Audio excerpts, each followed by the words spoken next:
Thank you, Brian. I appreciate it. Take it away. So, I want you to know that I'm very happy to be here, and I'm very happy that Brian invited me to speak to you tonight. I asked him how he found out about me because I try, as you can tell by my bio, I try to keep a low profile. I don't want anybody to know about me, and he said he found me on YouTube, so now I am at least a Michigan YouTube sensation. So I expect now that I've moved out of my little borough of Grand Rapids into the large city of Grand Rapids, that my next step will be to become an international speaker. I just know that this is going to be the case. I understand that one of the processes of the talks is to have a Q&A period at the end of the talk, and I just wanted to let you know that one of the unfortunate things about growing old is that things fall apart, and that is my ears, which are enhanced by these hearing aid bionics that I have. And this particular device here is my remote control. It is not a cell phone. I don't own one and will not own one. But I just want you to note this, is that there's no mute button on this, so you know that this was not designed by a man who, when confronted with his wife, would be able to... Now, ladies, to mute that. Now, okay.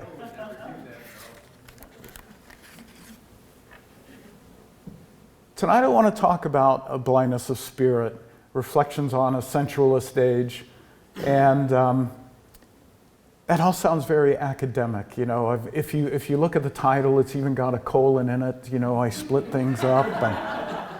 But I really wanted to entitle this "Sin Makes Us Stupid." But how many of you would have come to a talk that was entitled "Sin Makes Us Stupid"?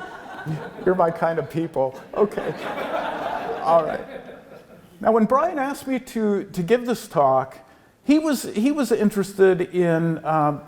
Or I should say, he was pretty much open to any topic that I would offer, but he was especially interested in perhaps doing a talk on Joseph Pieper. He heard a talk I did for Authenticum in Grand Rapids called "The Pipe, the Pint, and the Cross" on leisure and the Christian life. And you can find that on YouTube, by the way, and like it. Now, But here's the thing, with the talks I give at Authenticum and the other talks, my procedure is to basically write a few notes to myself and then launch. I don't give a formal paper in that degree, in that respect. I was telling Brian I'm kind of like a fire and forget missile. I get a topic, I give the talk, and then I don't revisit it. And I probably should, but I'm not going to start now because I'm too old.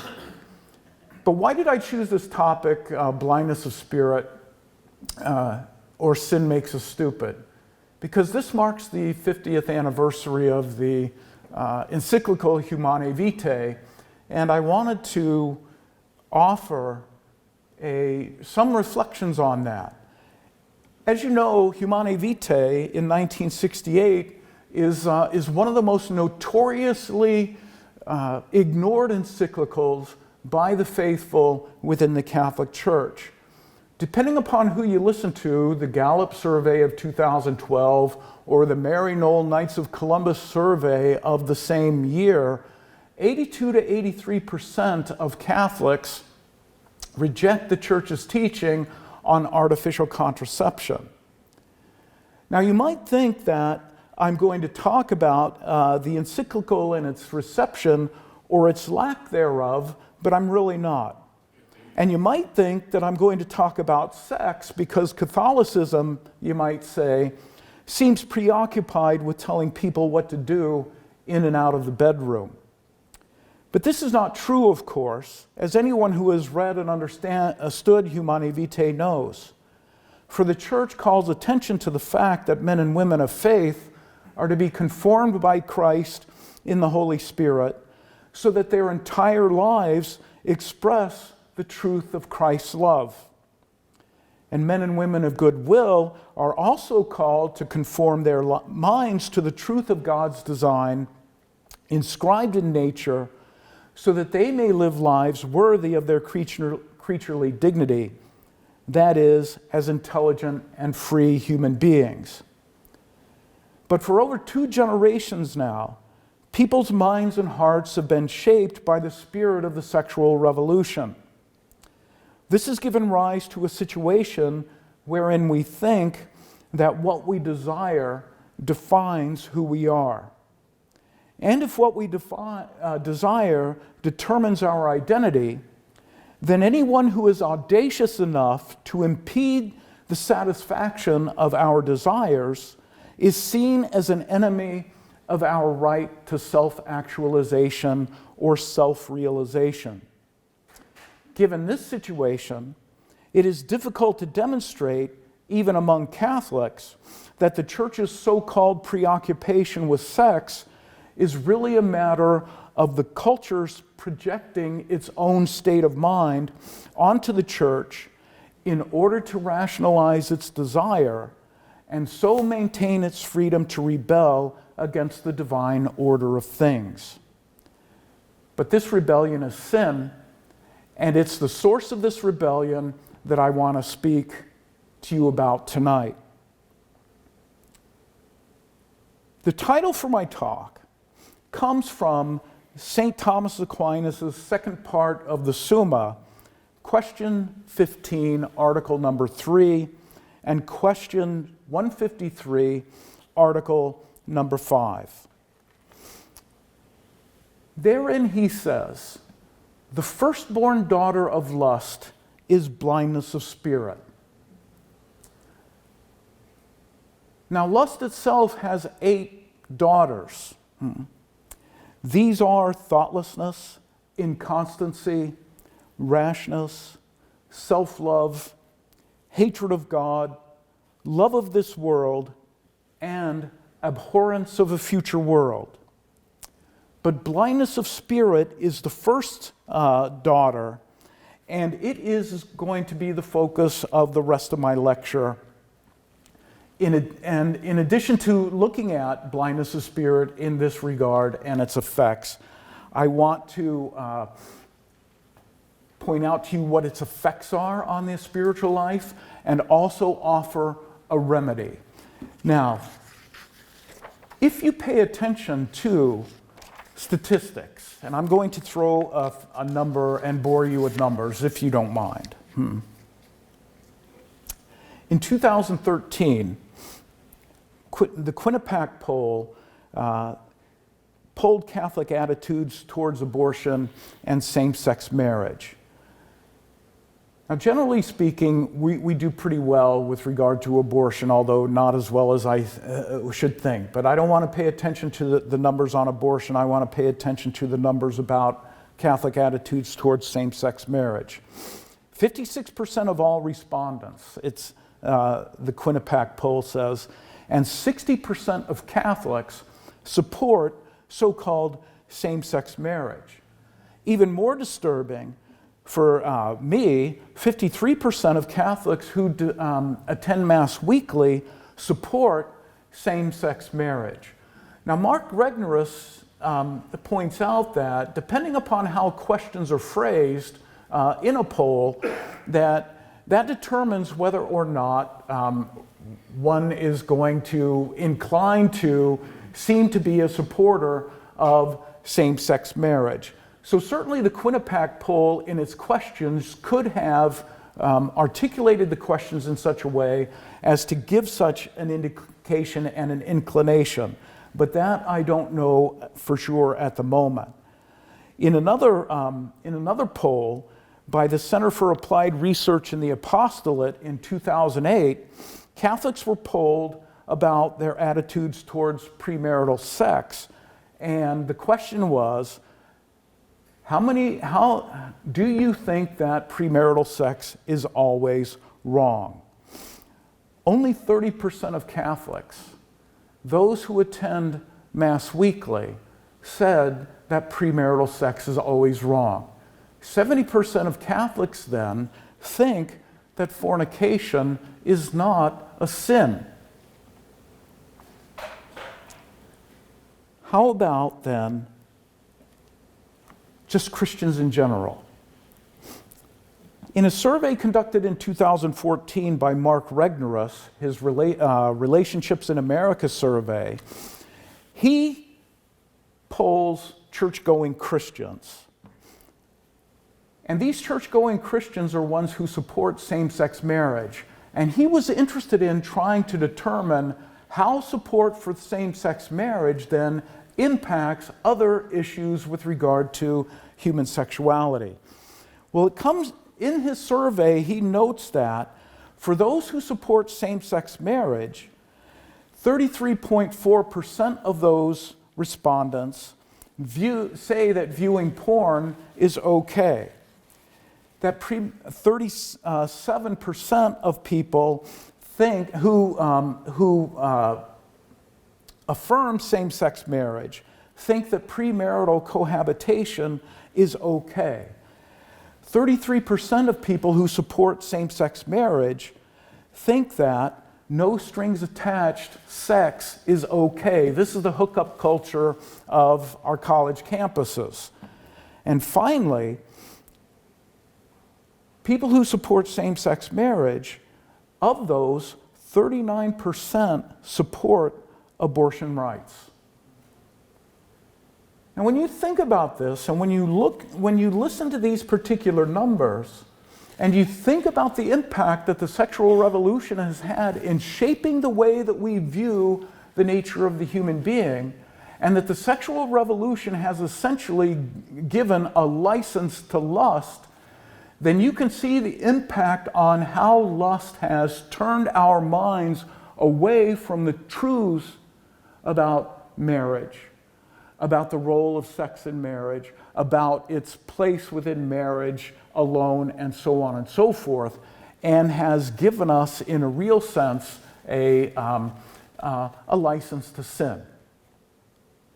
Now, when St. Thomas talks about blindness of spirit being the firstborn daughter of lust, he is trying to demonstrate to us that it is one of the sins that turns us away from not only our ultimate end, which is to know God above all things and everything in relationship to God, but also, even if we think about the more proximate end of our human life, our mind is made to know the truth of things as they are.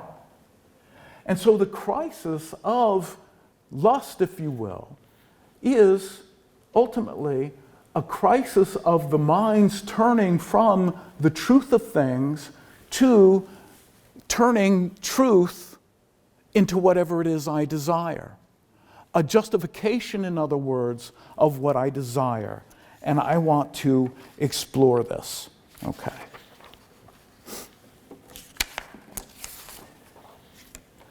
Now this lust, that causes the blindness of spirit is traditionally known as concupiscence. When was the last time you heard this word? Concupiscence. Okay.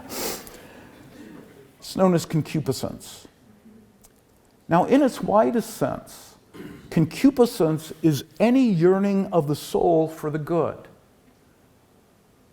But in its strict sense, strictly speaking, it is a desire of the lower appetite which is contrary to reason, and especially the appetite that we call sexual desire. Now, I just want to pause here a moment and remind you a few things about our anthropology. God creates the world. Because he is good himself, and because he cannot give what he does not have, that is to say, since he is fully good, he cannot bring into being anything evil, then the world that he creates is good, right? And the good, by definition, is what is desirable. Now look at us. We're made in God's image and likeness. He's the ultimate good, and therefore the ultimate desirable. The creation that he makes is good, and therefore it is desirable in its goodness. Is everybody with me on that? So concupiscence in that broadest sense is quite a positive thing. The challenge for us is that we, as intelligent beings, as free moral beings, we don't know when we're born what is good for us apart from what is apparently good for us. Is everybody with me on that? You understand what I'm trying to say here? Is that we need, in other words, to learn to discriminate between what is truly good for us versus what is apparently good for us. And so consequently, the way that we do that is through training our mind to discriminate between the truth of things. Now, it's very important that we understand this because the Catholic view of the understanding of the mind and its relationship to the will is radically different than what our contemporary age tells us it is. And for Catholics, we understand this, that the will always follows the intellect.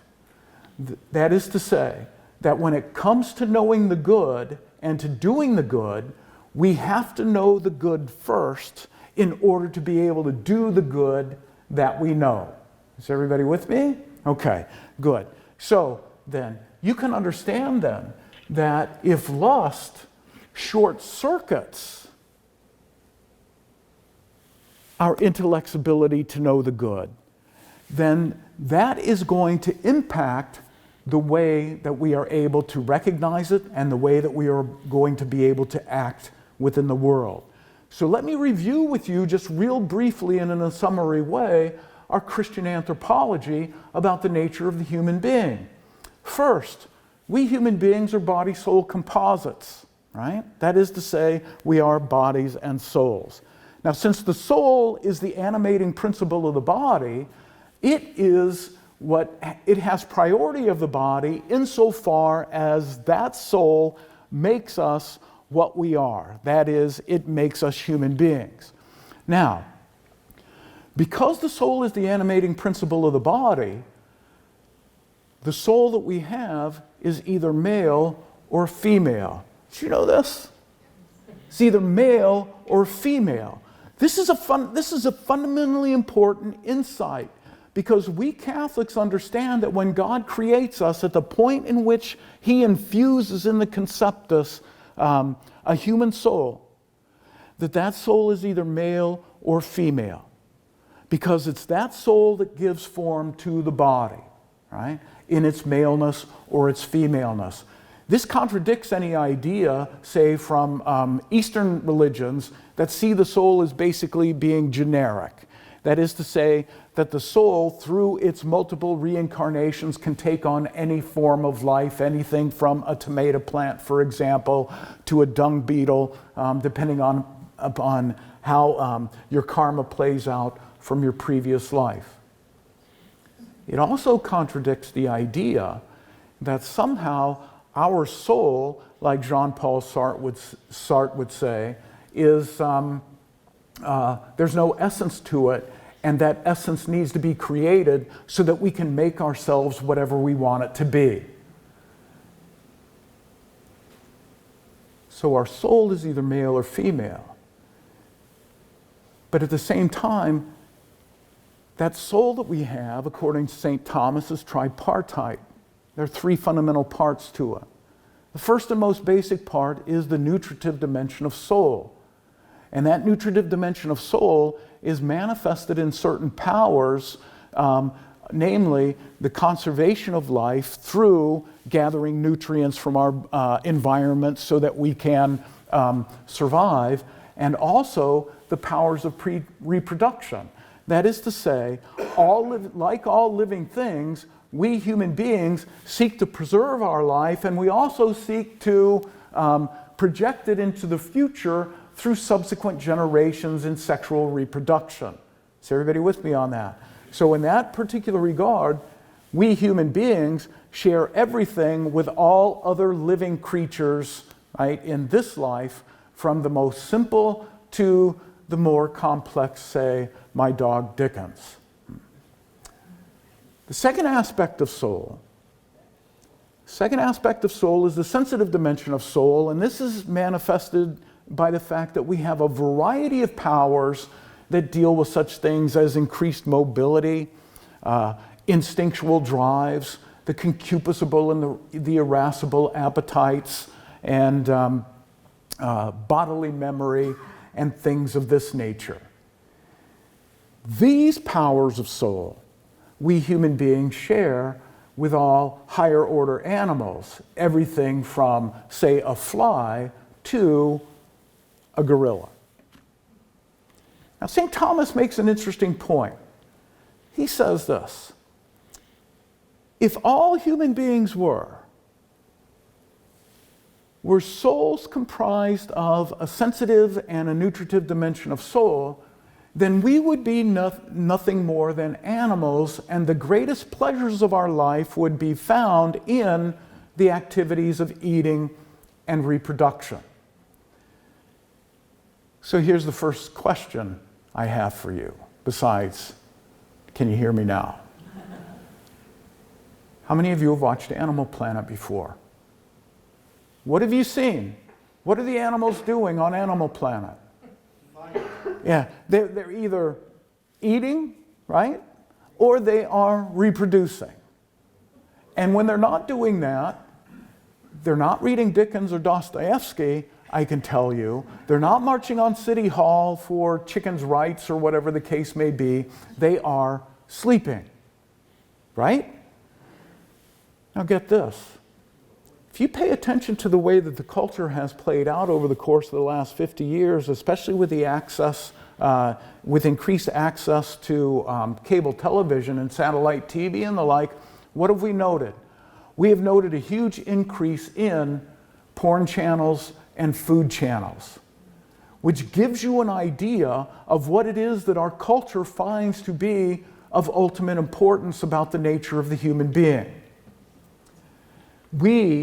Our culture defines us according to the sexual revolution's idea of an animal. We're no better than that. We need to be diverted, we need to be entertained with pornography, titillated with sensuality, and have our taste buds wowed by various gourmet dishes. This is the focus. And in a real sense, one of the aspects, one of the manifestations of the blindness of spirit within our own culture, as it has affected too also Catholics, is this acceptance of the fact that our greatest pleasures are found here. Not in the pleasures of the mind, not in the pleasures of union with God, but in the pleasures of these activities. But we are more than that, says St. Thomas. And the more than that is essentially this, that we are rational beings, and what distinguishes us from all other creatures, whether plant or animal, is the fact that we have a rational dimension of soul which is comprised of two powers manifested in the intellect and the will. Now this intellect, according to St. Thomas, and actually according to the Catholic tradition, is that which is the highest and best within us. And therefore, it is the subject of our perfection. Why? Because the power of the intellect is to be perfected in the knowledge of the truth of things. Now, what is truth? Truth is what exists, says St. Thomas. It's what is real.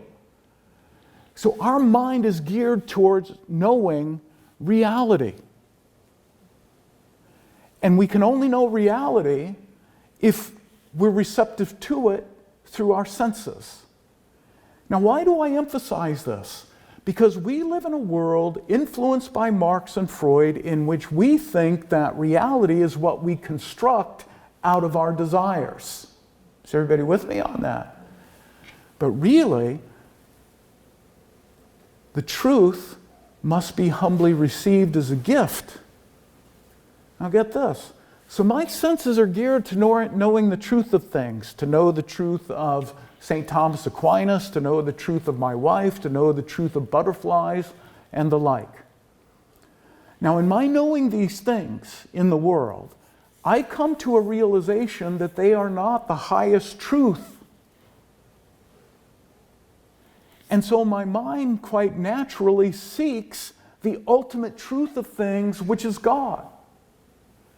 So my mind, on the one hand, is led to perfection of the truth in knowing worldly things, but since these worldly things themselves bear the impress of God through His creative hand, they themselves, in a sacramental way, point to the perfection of my intellect in the knowledge of God. This is why St. Paul says that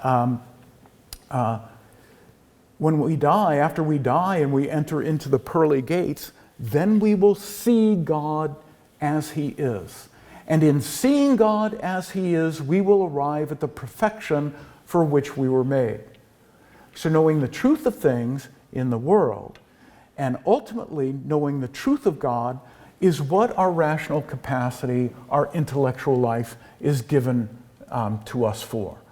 Now, the freedom that we have through our will, what St. Thomas calls the rational appetite, is our disposition or tendency towards the good, and the good by definition is what is desirable. Now, as Thora knows, one of the things that I find desirable is donuts, and if I did not, if I was not a human being and was more like a dog, then I might find my ultimate desirable in donuts, right? But the ultimate good that I seek cannot be found here, not in any pleasure, not in any satisfaction of any desire that is limited to this life, because the ultimate good for which I'm made is God. But in order to be able to arrive at that, I need to know who God is. And so God leaves hints of Himself for me to know about Him in the world, and He also makes Himself known through revelation, so that the hints of Himself I see in the world are brought to perfection in His revelation here. Now, so bringing my mind in conformity to reality, not imposing reality on what I want it to be, but in conforming my mind to reality as it is, that's the goal of the life of the Spirit. And it's precisely that life that lust destroys. So here's the thing. When we human beings are made in such a way as to know the truth and to receive the truth and to live the truth. And because God is the author of the world in which we live, and He is the author of the life which He has given us, then the meaning of the world and the meaning of the life that we've been given is not something that we can define for ourselves. It's only something that we can receive gratefully as a gift and to live in accordance with His will. Now, a moment ago I said that this kind of view is completely contrary to the world in which we live, because the world in which we live sees not the intellect as being the primary thing that defines us, but the will. Nietzsche, of course, is behind this in his libido dominandi, the will to power, because once God is dead, then you can do whatever you want, as Dostoevsky says. If God does not exist, then anything and everything is permitted. You see what I'm saying? So, so in this particular case, when Thomas talks about the effects of blindness of spirit on the nature of our own existence, he sees that it quite clearly bends us away or turns us away from this fundamental orientation to perfection in God and turns us into ourselves. And in turning us into ourselves, we separate ourselves from the reality that God intends for us, and we begin to think that we are the source of our own reality, so that we can define by our own desire what is true, so that we can define by our own desire what is good. So lust, concupiscence, sexual concupiscence turns us away from God towards creatures so that we make idols out of sensual pleasures. Now for Thomas, this is not a surprising thing. Why? Because the most intense pleasures that we experience, especially, are those of a sexual nature. And because the pleasures of the spirit, the spiritual life, are much more sublime and less obvious than the pleasures of the flesh, when we experience the intensity of the pleasures of the flesh, we think that now we are really living and this is what really life is about. And so, one of the effects of lust then is to move from truth, not into error, but to the lie. And this is of fundamental importance. Because when we turn away from the truth that God is, the truth that should inform the way that we conduct ourselves in our own lives, and we begin to think that we are now the masters of our own fate and the captains of our own fate, so to speak, then we begin to live the lie that we are the source and origin of the goodness and the truth of things. Now this leads then to serious problems, I think, with regard to the intellectual life. And I want to point out just a few of them here. First one is the problem of curiosity and the concupiscence of the eyes. How many of you have heard this before? Okay, good. Well, wonderful. Okay.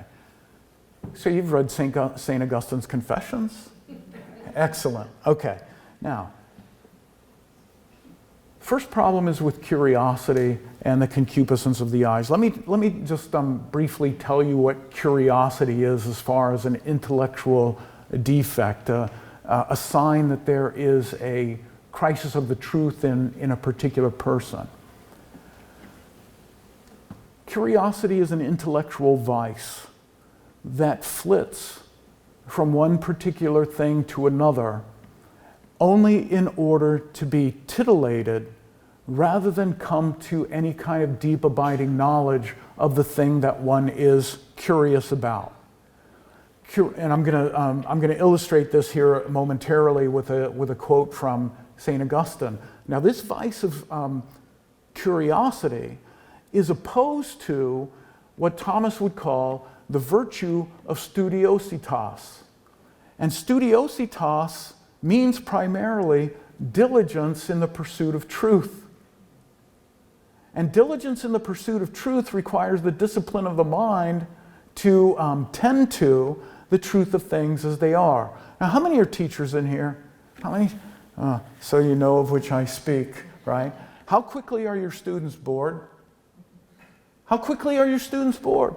My students tell me all the time, I'm bored. And I tell them, boredom is a spiritual problem. It's not because I am not an entertainer, right? You've got a problem, I tell them.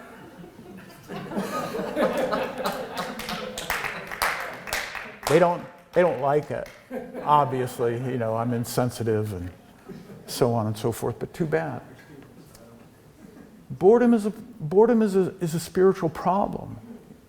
And it's a mark of the fact that we, human beings, have been overtaken with this vice of curiosity in which we think anything and everything that we know must entertain us.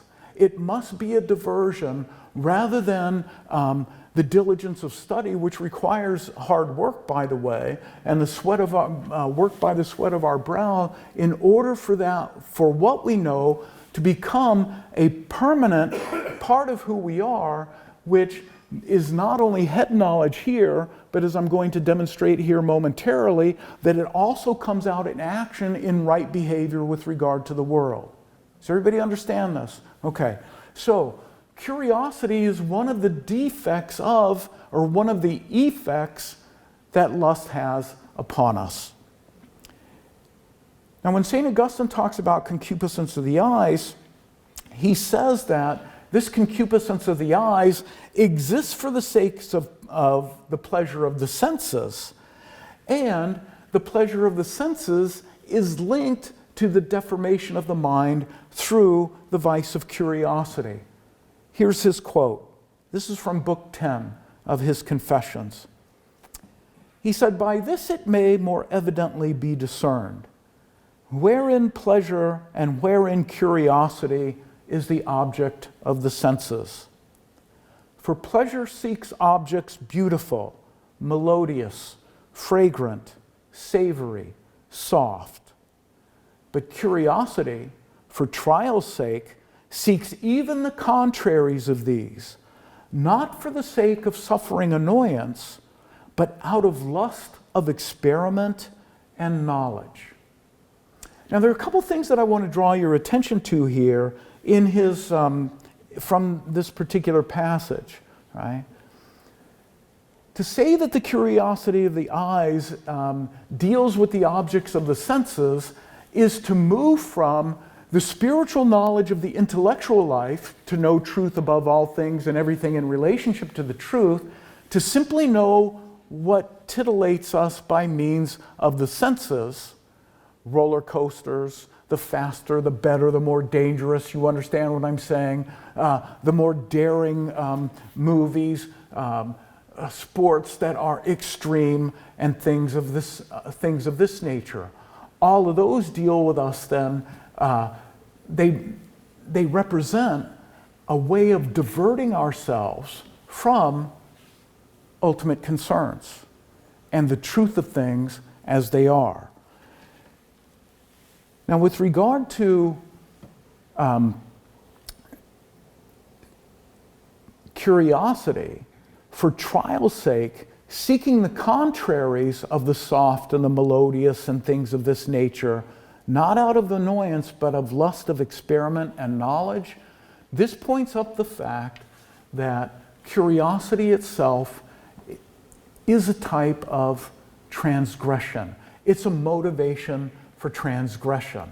Now, let me draw your attention to this, because if anybody who pays attention to what goes on campuses throughout the United States knows that when it comes to academic subjects, an academic subject is not worthy of attention unless it's going to press the boundaries and fundamentally transform the world in which we live, right? To transgress. Now think about this. What does the sexual revolution transgress? It seeks, in part, for the sake of the pleasure, to abandon traditional morality, the constraints of common sense, right, that governed sexual behavior, for the sake of pleasure, for the sake of extending the boundaries and desensitizing ourselves to evil. This is what curiosity does. It becomes a matter of, it becomes a vice that celebrates transgression.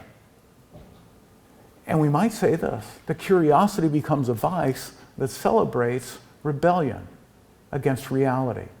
Because and this rebellion is rooted in a pride that is similar to Satan's "I will not serve" when he says such to God at the beginning.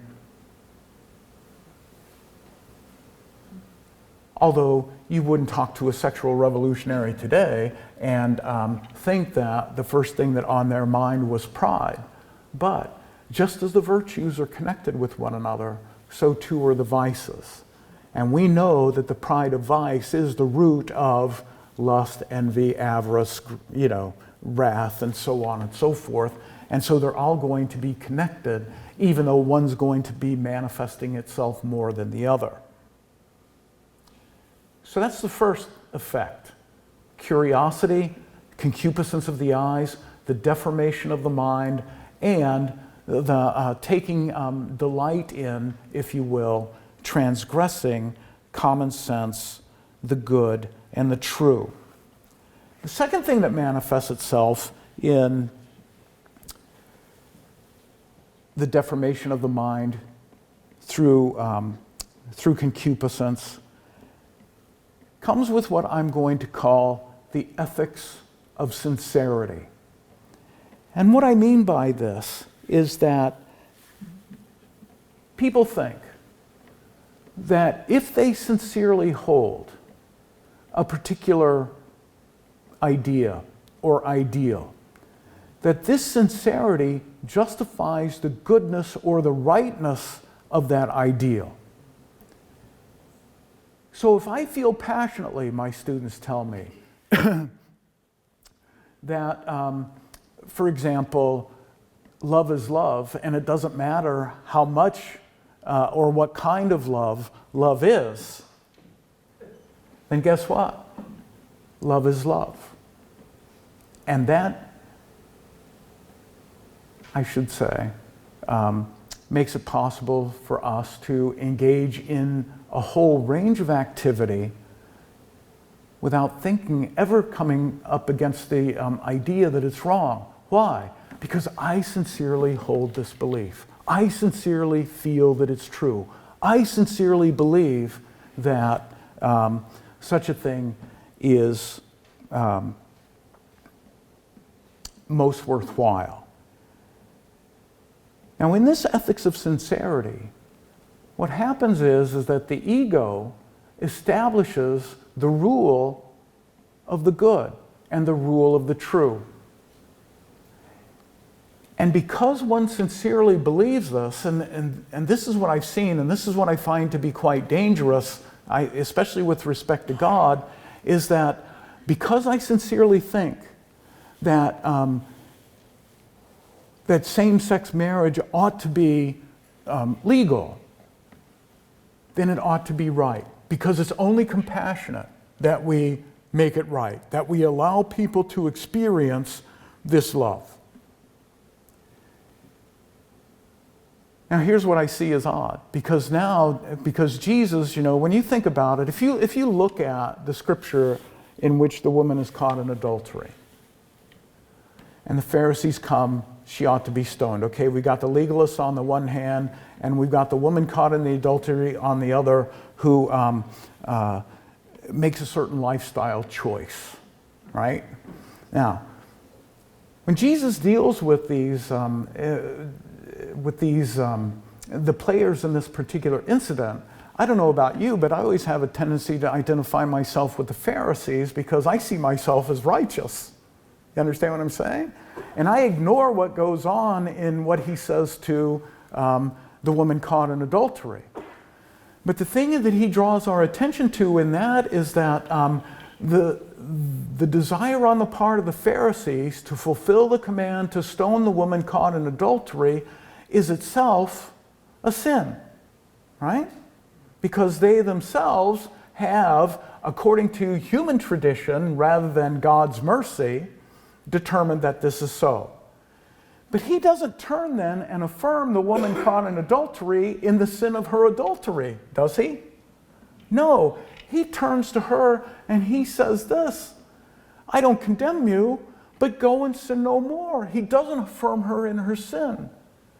But in the ethics of sincerity, we think that the goal of openness and inclusion, however we might look at it, requires that we affirm somebody in evil based upon the strength of we feel that it's the right thing because the feeling is all that matters. Whether we know it's the right thing or not, like Jesus knew it was the right thing, right, is going to avoid bringing a proper judgment that says this, you know what, adultery is a sin, right? Sodomy is a sin. We ought not sin. Make sense? But in the ethics of sincerity, there is no such thing as sin because everything is permitted based upon how sincerely I feel about the particular topic that I am enamored with. And so, in the ethics of sincerity, it seems to me we set up ourselves in some respect as being more compassionate than Jesus himself was because we're more accepting. And what's the danger of that? The danger of that is that we insist that Jesus meet our standard and criteria rather than the other way around. Am I the only one who sees a problem with that?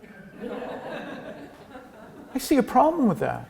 And if you think about this, that if we take that attitude to Eucharist, in which Jesus himself is to bring us into a fuller conformity to his mind and his love, and so on and so forth, and we're receiving Eucharist with the insistence that his compassion needs to be conformed to our compassion and sincerity, then something is seriously wrong with the spiritual life of the communicants in the church. Does this make sense?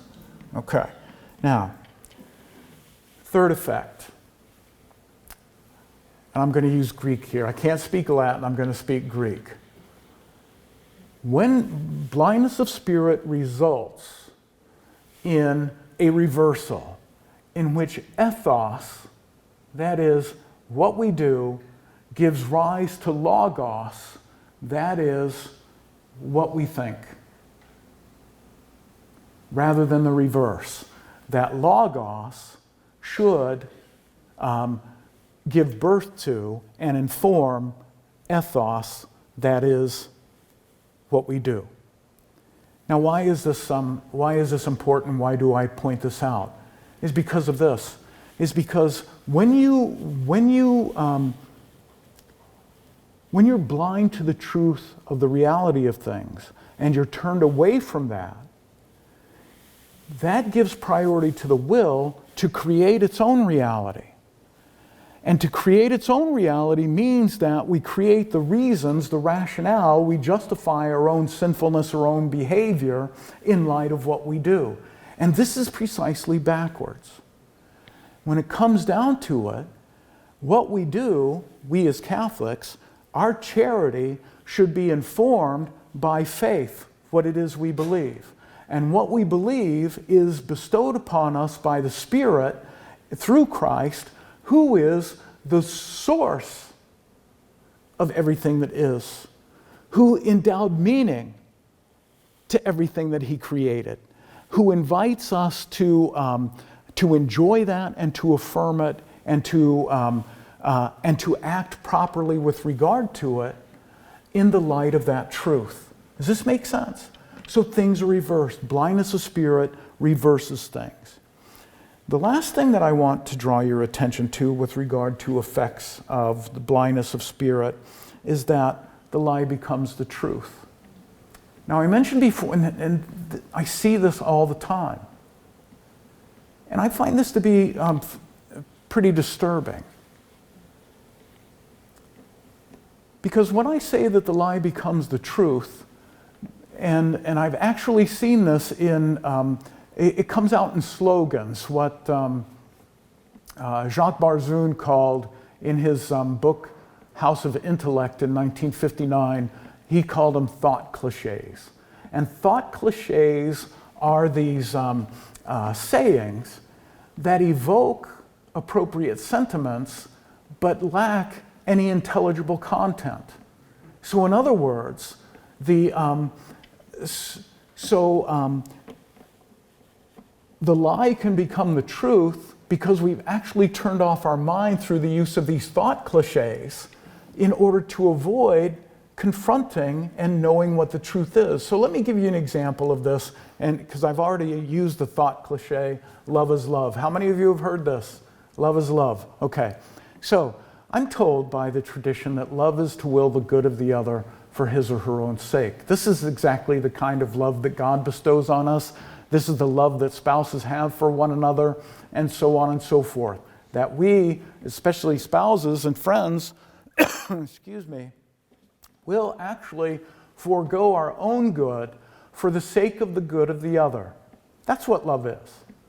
And in that sense then, this love builds up, it does not destroy. But love is love, according to the contemporary thought cliche, which means that any kind of expression of a feeling constitutes love, which means that sadomasochism is love, if I feel that sadomasochism is okay. Is everybody with me on this? Right? that sodomy is love, despite the fact that not only do I harm a living body through the act of sodomy, but I also harm the emotional and the spiritual life of that person. So how can love be love if love by definition is to will the good of the other?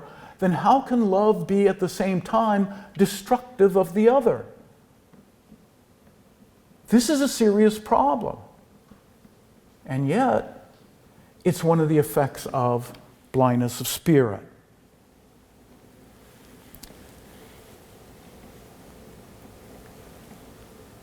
Now, Jesus says this in John 1 John 2, 1 through 5. He says, "And by this we may know, we may be sure that we know him, if we keep his commandments. He who says, 'I know him,' but disobeys his commandments is a liar, and the truth is not in him. But whoever keeps his word, in him truly love for God is perfected. By this we may be sure that we are in him. He who says he abides in him ought to walk in the same way in which he walked." Now, in all these instances that I've mentioned before, albeit briefly, whenever we insist that our reality, our good, is the one that we insist upon and we desire, and yet at the same time we say that we love God and that we are of God's, then we are telling ourselves a lie, and we are not living in a way that corresponds appropriately to our baptismal calling. Make sense? Yes. Okay, good. So then, what is the remedy to this? The remedy is the Eucharist. But there's a problem. 33%, according to a 2013 survey, 33% of Catholics don't believe in the real presence of the Eucharist. Is that a problem, Father? This is a serious problem. And then I'm told most recently that 39% of Catholics only go to Mass weekly. Now, I know I'm playing with numbers here, but you can do anything you want with numbers, right, teachers? Right? Okay. But imagine this. If you take 39% of Catholics who go to church on a weekly basis, and 33% of them don't believe in the true presence of the Eucharist, then how long do you think that 39% of Catholics are going to be going to church on a weekly basis? We're facing a serious problem. Why? Because blindness of spirit sets our will up against God's will, in which we insist it's our way, and God is inviting us to participate in the fullness of life which He has bestowed upon us through His Spirit, and which we do not define for ourselves, by the way. And the Eucharist is the remedy for blindness of spirit. Why? Because the true presence of Christ, it's His truth that He communicates to us through those elements of bread and wine, in which He purifies our minds and He purifies our hearts so that we can live in a manner that is worthy of our baptismal calling. So that when we present ourselves to Christ in the Eucharist, we present ourselves to Him in our amen by saying this: I submit to your truth. I desire more than anything else to live according to your truth. And I desire to live according to your truth in love, which means to see things as they are, which means to celebrate the wonderful gifts that you have been given, that you have given to me, and that those gifts are given to me so that I might utilize them in order for them to help me to achieve the ultimate perfection to which you call me, the beatific vision in which I will see you as you are. This is the kind of thing that will transform us. St. Paul says this. We ought to bring every thought captive to Christ. We need to be transformed by the renewal of our minds. And this transformation can only be something that takes place through the gift of Christ himself in the sacrament of the Eucharist. There's a favorite prayer at the end of the Eucharist, that concludes the Eucharist, and it's not said, of course, every time. And since I'm going deaf, I wouldn't hear it anyway. But I'm going to paraphrase. It says the priest prays something like this. It says, "May this Eucharist in which you have bestowed upon your gifts upon us help us to judge rightly the things between heaven and earth." And then there's something else that goes on there. But what I focus on is to judge rightly the things of heaven and earth. What that means, to judge rightly the truth of things. As I tell my students in theology class that the goal of theology is to know God above all things and everything else in relationship to God. Because if we know God and therefore we know his intention for things, then we will be able to identify the goods of this world in an appropriate hierarchy of values. And when we see those goods in an appropriate hierarchy of values, then we are going to be able to conduct our lives towards them in such a way that gives glory to God while brings us to the ultimate perfection for which we're made by him. And it's through the Eucharist that he bestows that gift. In the same way at the road to Emmaus, when at the breaking of the, in Luke 24, 35 through 48, after he talks about how it was that the Christ had to suffer. And one of the great lines in there is, "Then he opened their minds to the scriptures, to the truth, so that we could live the truth in love." That's what overcomes blindness of spirit. And that, I think, is the only remedy that will aid us in an age that has been blinded by the sexual revolution's ideals, in which we interpret everything through matters of concupiscence and lust. So I've taken more time than I expected. I'm sorry about that, Brian, but I will be willing to take any questions that you might have, and then we can drink. Right. So my question, Dr. Marshall, to you is, if it's the remedy, and I know all of those people in this room would say that the Eucharist is the remedy, do we as Catholics abide in the truth, abide in the bosom of the church, and by our witness seek to transform? Or is there a meeting ground for a secular age? Is there a meeting ground for the culture to find an encounter that might lead them ultimately to the truth of the Eucharist? Well, Brian, if I understand your question rightly, I'm going to use the end of Matthew's Gospel. And Jesus says this. He says, "Preach the good news and baptize in the name of the Father and the Son and the Holy Spirit." I don't see anything in there where he says go out to fundamentally transform the world. Okay? So the first thing that he demands of us, and the first thing that I think is going to be most attractive to the world in which we live, is the faithful living out of the gospel in our own lives. But by the same token, that is also going to cause, for those who wish to remain in their sin, that is also going to cause conflict.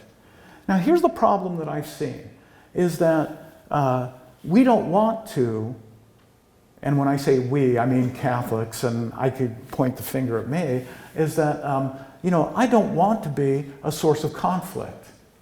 You understand what I'm saying?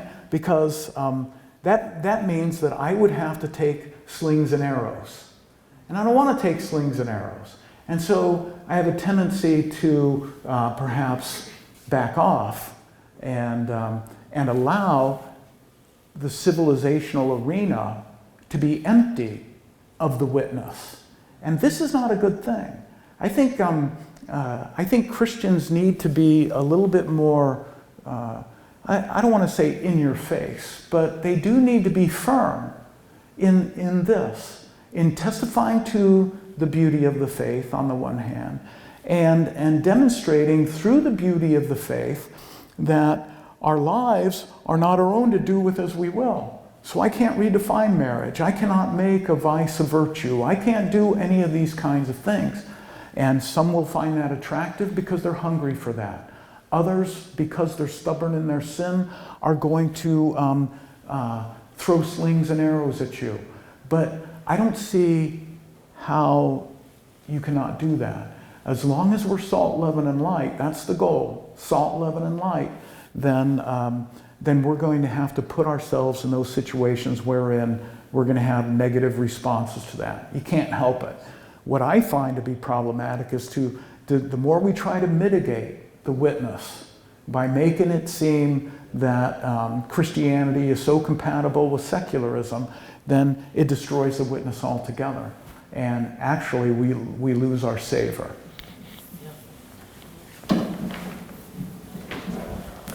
You kind of addressed it, but the sincerity of heart, that's hard to argue with. Yes. When a loved one is so sincere and you're at a gathering and you're thinking, what do I say? How do you speak the truth when they're sincere? How do you love them when they say, I have sincerely prayed about this, and... Mm-hmm. So just naming it, claiming it, I mean, that was wonderful for me. But it's how do you love the sincerity when you know they may be sincere, but they're still wrong. Exactly. Here, I'll take that. Yeah, that's a good point. One of the books that I would recommend that you read, I had several that I was going to mention at the beginning, but I got wrapped up in the mute button on my remote control, is Jean Danielou wrote a book called The Scandal of Truth. And in his first chapter, I was thinking about this long before I picked up this book, which was just last week, and I opened up the first chapter, and my gosh, it was like my talk. I could have just read the first chapter and been done. We could have drank beer. And so he talks about that. And I think it's worthwhile looking at it, especially given the fact that people have sincerely held a lot of things, like Hitler, right? He sincerely held to the greatness of Germany. Nobody would question that sincerity that he wanted for Germany, right? But the strength of his sincerity didn't make what he did right? Nor the Marxists or the communists down through the ages and so on and so forth. But here's another thing, and is that humility makes it possible, so it seems to me. Now Thora's laughing. I know you are. Humility makes it possible to be able to, I think, interject things, in the truth, into situations that may be rather difficult. But still, they're not going to like it. I mean, my classroom is a perfect example of this. I teach a marriage course. And my students, by and large, they think that I'm the most closed-minded man who ever walked the face of the earth. Why? I remember an evaluation that said he's not open to premarital sex and all kinds of other neat ideas. These are 18-year-olds telling me that. I'm saying, you know what? It's not that I'm not open to it. It's just that it's been tried and found wanting. Not just since the 1960s or since you were born, but for all of human history has demonstrated that it's not quite right.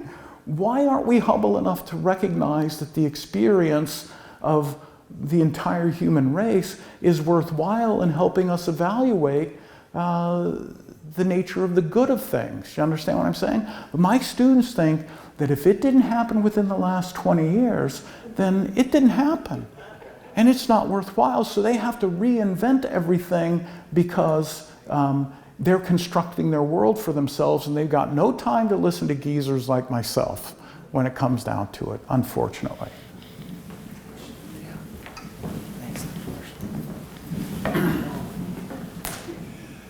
My question has to do with catechesis and Catholic education. And a large part of what you talked about in there was sort of Christian anthropology background. Mm-hmm. And what I observed and what I've seen of catechesis and a lot of Catholic education is teaching the right moral things, the moral precepts, Mm-hmm.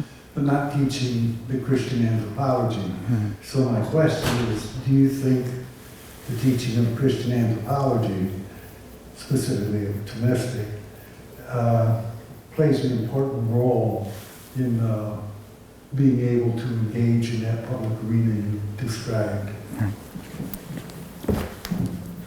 Yes, I think that's true. Virtue education is part of anthropology, but the thing is that if we don't clearly educate our students about what the nature of the human being is, then teaching virtue is like pinning the tail on a donkey that is not there. You understand what I'm saying? There's nothing to hang, there's nothing for the tail to hang on. But if we know who we are and what we're about, and we use a theological anthropology that is both biblically and, I would argue, Thomistically inspired, because I don't think Thomas has been proven wrong in this particular instance, then you have the possibility to demonstrate to the students that virtues make sense. And we get past, because virtues are free responses to the good. They're not simply the obligations of our following the rules imposed on us by the Pope or our parents or the priest, the parish, or whatever the case may be. And this, I think, is an important thing. And so to that end, Jarl, right, I would recommend to you a couple books. One is Joseph Pieper's A Brief Reader on the Virtues of the Human Heart. The second book is by Romano Guardini called Learning the Virtues. Okay, good. So pay attention to that because, Guardini makes an important point there because he talks about anthropology in the beginning of his text, and then it's spread throughout. But he notes this, he says, he says this, if you find yourself deficient in something, right, say a particular virtue, then just decide to work on that one. And then lo and behold, as you work on that one, you're going to find all the other virtues strengthen. Why? Because they're connected to one another, right? So we don't have to start out with prudence or, the four cardinal virtues of prudence, justice, fortitude, and temperance. We can start out with something like courtesy. And in just working on that small area, we're going to find ourselves strengthened in others. And so those are two books that I would particularly recommend. And then the other one is Dietrich von Hildebrand. I don't know has anybody heard of Dietrich von Hildebrand? He wrote a book called Humility, I want to say the source of all virtues, but I don't know if that's quite it. The foundation of all virtues or something along those lines. Dietrich von Hildebrand. But that's also a book that is worthwhile because now he's, if humility is the gateway to all virtues, and then we have a basis of teaching just this one. And then as we learn humility, then we can begin to demonstrate how all the others are connected to that. But humility, as you know, is a recognition of our place in the great scheme of things. And modern man, because of his Promethean pride, thinks that he is at the top of the food chain. And so he's incapable of seeing that. But humility is receptive, you see.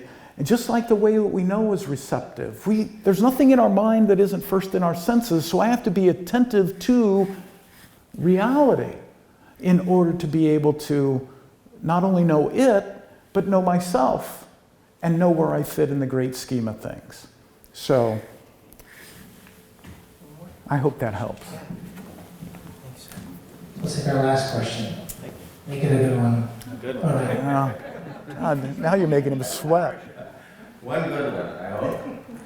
In our quest, Professor, to help cultivate an appetite for the Eucharist, which purifies our thinking, do you see a role for Eucharistic adoration? A special connection, maybe? Yes. Thank you. Yes, I do, but I have to admit that I am myself not a Eucharistic adorer. You know, this is one of the problems of being a Catholic raised primarily in Vatican II, after Vatican II, and having many of the spiritual practices, I don't want to say abandoned, but at least set on a shelf. Okay, so my participation in this form of spirituality is something that is coming late to me, so I don't speak from much experience. But let me tell you, as I look at the younger generation coming up, especially the Catholics who are serious about their faith, they're serious about Eucharistic adoration. I had a student just last year who was looking to enter into seminary with the Dominicans to test out a vocation there. And he would spend an hour a day in Eucharistic adoration. And it showed in his attitudes and in his desire to know the truth of things and in the way he interacted with people. And he, of course, is just one of many young students that I find to be engaging in that particular practice. So yes, I think that Eucharistic adoration has its place. More specifically, though, I think that we need to begin to be more diligent in our reception of the Eucharist through frequent confession, you see, and preparing ourselves to receive the Eucharist so that we can advance in the spiritual life. And the more we advance in the spiritual life through Christ forming us from within, then we can also develop that external adoration that would also be an important dimension of being a Eucharistic people.